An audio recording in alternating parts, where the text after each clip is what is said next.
That radio chick Cheryl Lee here. Welcome to the Still Rocking It podcast, where we'll have music, news, reviews and interviews with some of our favourite Australian musicians and artists. The Melbourne Ska Orchestra are heading our way before they take off overseas. And today we catch up with Nicky Bomba, Australian musician and singer-songwriter and leader of ARIA award-winning Melbourne Ska Orchestra. He's also the frontman of his band Bomba and the former drummer and percussionist of the John Butler Trio.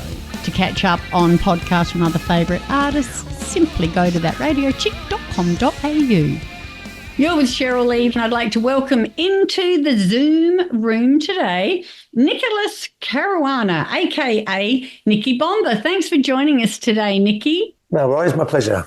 You are coming to our beautiful town very shortly, and we'll talk about that in a little while, but maybe we just go back a little bit before we go forwards. Sure. So you founded the Melbourne Ska Orchestra back in 2003, so you guys are getting on now. 21 years. Yeah. Totally.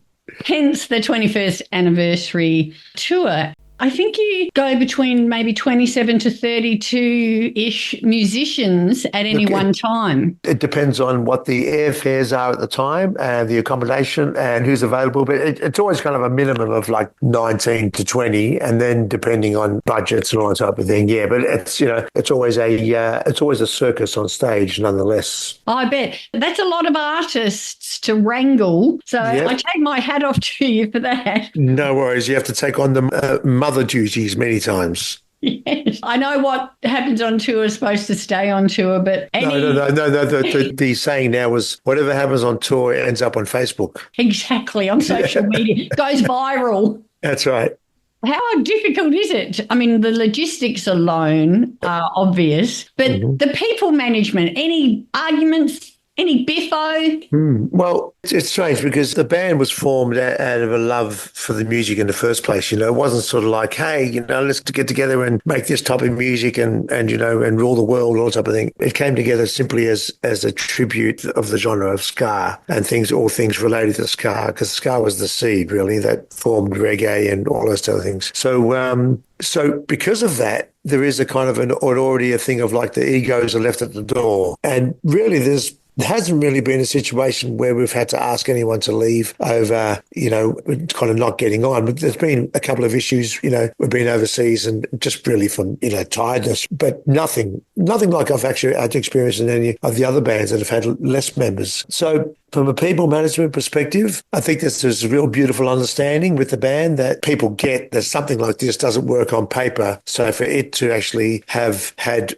21 years and 2 ARIA awards and world tours, there has to be something that's beyond that. There's a chemistry and a spirit thing that needs to be honoured, which we all do. We all get it. It's like a theatre show. Everyone has a character to play. We all synergise and come together on stage and make it really work. As far as like day-to-day logistics, thankfully we have a tour manager now that has been in the band for quite a number of years. He's also a member of the band, so he understands the intricacies of all the different members, who flies from where. A lot of us, are still teaching and working other occupations. So all those things. There's flights, there's ground transport, there's accommodation, there's dietary requirements. Who has to bring certain instruments and everything. And it has taken a number of years to get it right. But now we've got a really good team, a good agent, a good tour manager, a good publicist. And as a band leader, you have to kind of keep things, fresh and to be on top of the game. So it's a well-oiled machine now. That is no mean feat. As we say, over 20 years performing together. It's great to hear that, you guys are there for the love and the passion of the music. Therefore, get along so beautifully. It's certainly not a financial venture. When you've got that many people in the band, you're not going to be paying off your mortgage playing in this band. Yeah. You are listening to Still Rocking It, the podcast with Cheryl Lee. Well, here's something I didn't know. Nicky Bomba did an album in 2005 with show favourite Joe Camilleri called Limestone, and here's a great track from it, Hypocrite. Back to speak more to Nicky after this. Hypocrite, where will you run to now? Hypocrite. You are finishing up a really, really extensive tour, and you saved the best till last. Yes, we have. You're coming to Adelaide, the Outlaws and Offbeats tour. I think it's your very last date. As far as the tour is concerned, after that, we're going straight to Mexico and then, doing a lot of gigs overseas and bits and pieces. So as far as the Australian leg is concerned, yes, Adelaide is the last date of that tour. And it's been an amazingly successful tour. It's been great. Adelaide is a little slow in ticket sales, I have to say. So we need a bit of a kick up the bum there for that, but I'm sure you'll come through. Adelaide is famous for being late with their ticket sales and buying them all at the last minute.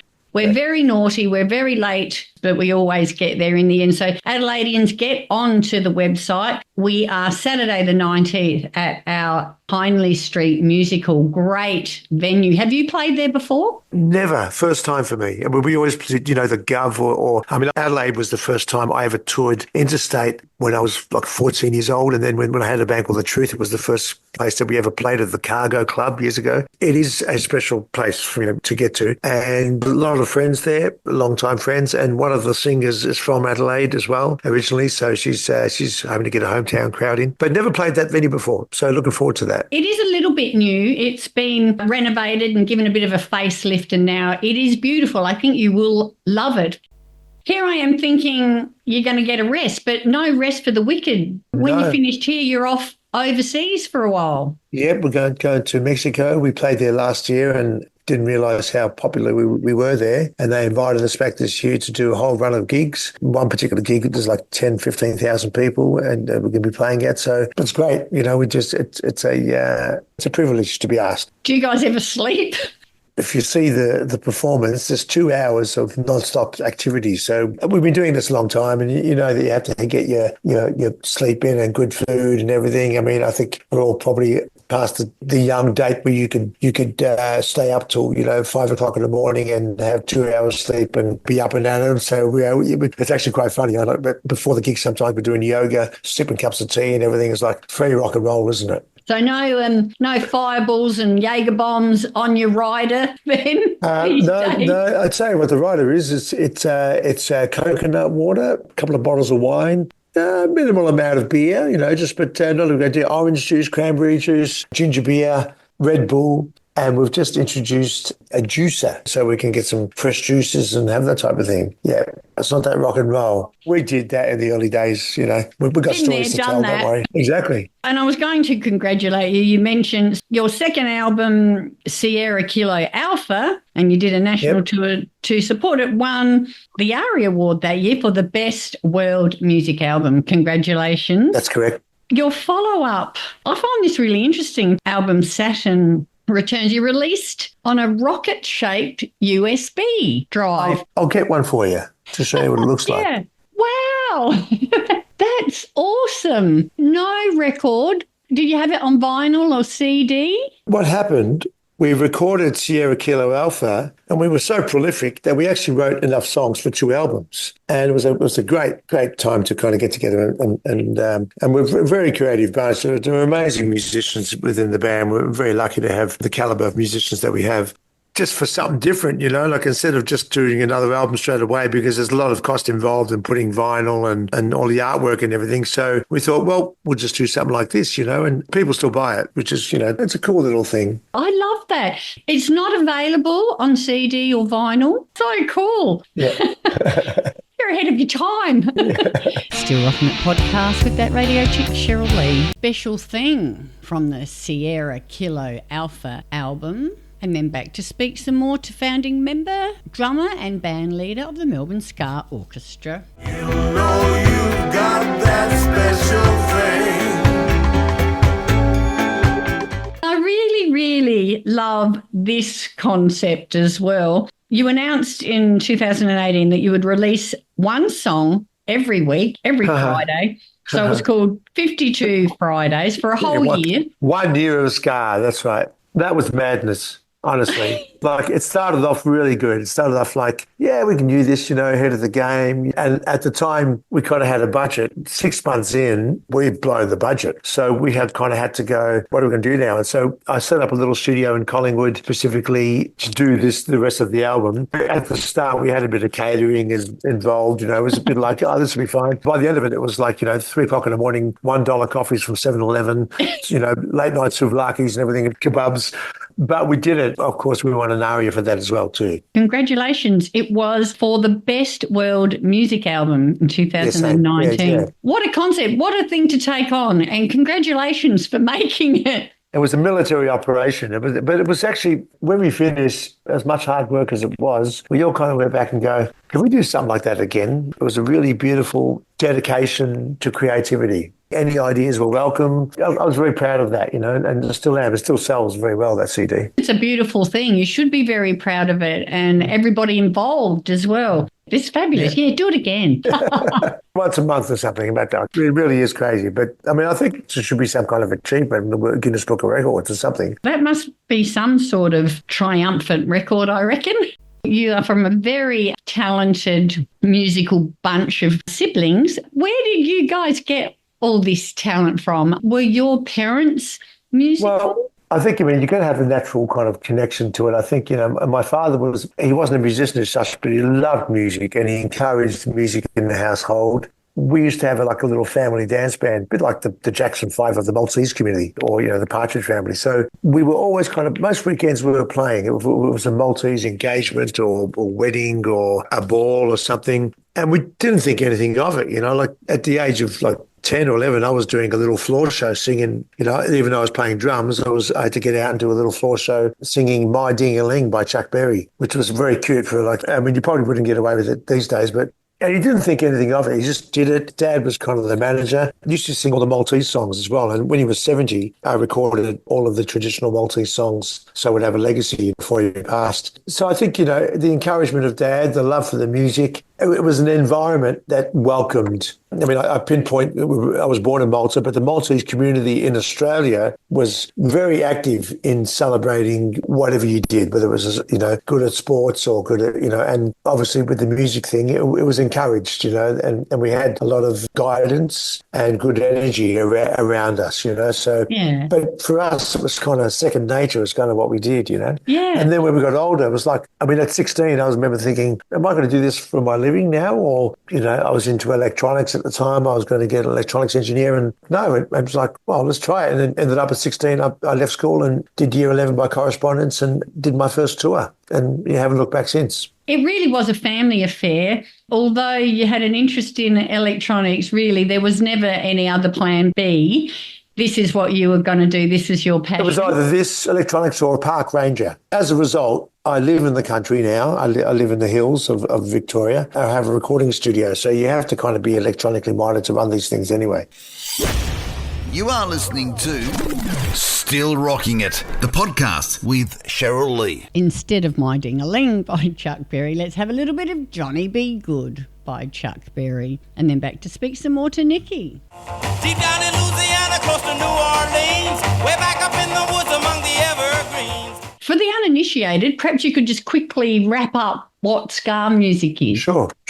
Early Jamaica and the West Indian, the Caribbean especially, there was a type of music called mento and calypso. In Jamaica, it was specifically mento was the folk music. Around the late 50s, early 60s, what was huge in Jamaica for most of the common people, you can say, most of the folk that couldn't go into the highfalutin clubs in Kingston, like the Hilton and everything, which had musicians playing for the tourists, they had this thing called a sound system. Now, a sound system was basically a massive stereo system. And first it started off into the backyards, then it became into the lawns, and then it became into the dance halls and everything. And pretty much on any weekend, sometimes they were so close you could actually hear the sound systems with each other. But the goal was to have the loudest, cleanest sound system. And they also sold alcohol and food, and they had tickets to get in. It was quite a lucrative affair for people that ran the sound systems. The sound systems used to play music from the States mainly. And usually it was like ex-servicemen or tourists that would bring records.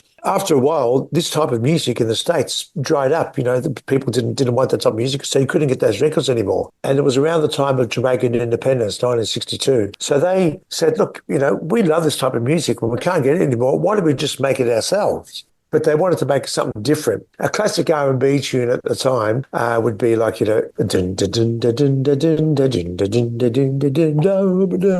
simple 12-bar blue vibe, It used to swing. So the Jamaicans had their mento music, which was heavy on the backbeat of the 4. So you have 1, 2, 3, 4, 1, 2, 3, 4, which was in relation to their sugarcane. 1, 2, 3, 4, 1, 2, 3. Or when they used to be on the boats, 1, 2, 3, heave, 1, 2. So it was all connected to that big upbeat. When they had dun dun dun dun dun dun dun dun dun, they added this cha this upbeat, and that's basically how ska started. And it was played primarily, initially by the horns. There was a band called the Scatterlights, and so that backbeat would have been on the horn section, going. Some of the first songs that were ever recorded of Jamaican singers playing on an R&B rhythm with that backbeat. And the classic song is My Boy Lollipop. Yes. My Boy Lollipop. Dun, dun, dun. That is the classic Jamaican swing ska. Yeah. And that was 1963. Also, the next song that was big was a band called Bob Marley and the Wailers, and they had a song called Simmer Down, and that was ska. It straightened out, it slowed down even more, and it became rocksteady, became reggae, became dancehall. All of that, then the bands like Madness and the Specials in the two-tone era of the 80s reinvigorated that as well with their own twists. So ska is a lot of music that we love. And that's really why we did the tribute in the first place, because we played on 2003, which was the 40th anniversary of 1963 when My Boy Lollipop was released. Right. So that's why the band was formed. Still Rocking It podcast with that radio chick Cheryl Lee. Let's have it, shall we? Millie Small, My Boy Lollipop. And then back to say see ya to Nicky Bomba from the Melbourne Ska Orchestra. My boy lollipop, you make my heart go giddy up. So when you come to Adelaide, we will hear some covers, some originals. Yep, mainly originals that reflect that sound and rhythm, but towards the end, we always pay respect to the songs that moved us on. So the people that want to hear the classic message, we'll play those usually on the encore. So to really kind of say, well, you're stuck with us so long, you love the music. You deserve this one. Exactly. I'm going to ask you one more last quick question. So when you're in the shower or driving in your car or whenever you get to listen to whatever you want to listen to, what's on your playlist at the moment? It's funny, I get asked that question a lot. When I'm at home, I have different CDs. It's the same 5 CDs for different moods. I mean, it's either dinner or waking up in the morning or getting activated or when I come home. When I come home, I have a come home CD. But most of the time, I'm listening to songs that I'm writing or recording. So I have so many different ideas that I'm constantly kind of working on stuff because this new single has just come out for the orchestra called John Wayne. We're in the process now of recording our new album. So I'm in that world of, and so I'm constantly writing. So I'm usually on my voice memo on my phone, listening and thinking, okay, we can adapt that, what's some lyrics for that and everything. But when I do listen to music outside of that, it's usually world music. It's usually music from other cultures like Ethiopian music or Nigerian music or music from the Congo as well, or even Gambia or Senegalese. A lot of African music. It's really quite inspiring and has the essence of so many things that I love. Ethiopian especially, that for me covers so many different genres with all the different melodies they have. And I've been there a couple of times and love it. Awesome. Thank you so much for sharing a little bit of your life and times with us today. And we're really looking forward to catching up with you when your band hits Adelaide. Yep, we'll see you down the front. Yay, okay, on the dance floor. Awesome. No Thank you so much. I'll let you go for now and I'll see you when you hit our town. Bye, Nicky. Bye. You're with Cheryl Lee, that radio chick. Thank you so much for joining me on the Still Rocking It podcast. Hope to catch you again next time. Get out when you can, support Aussie music, and I'll see you down the front.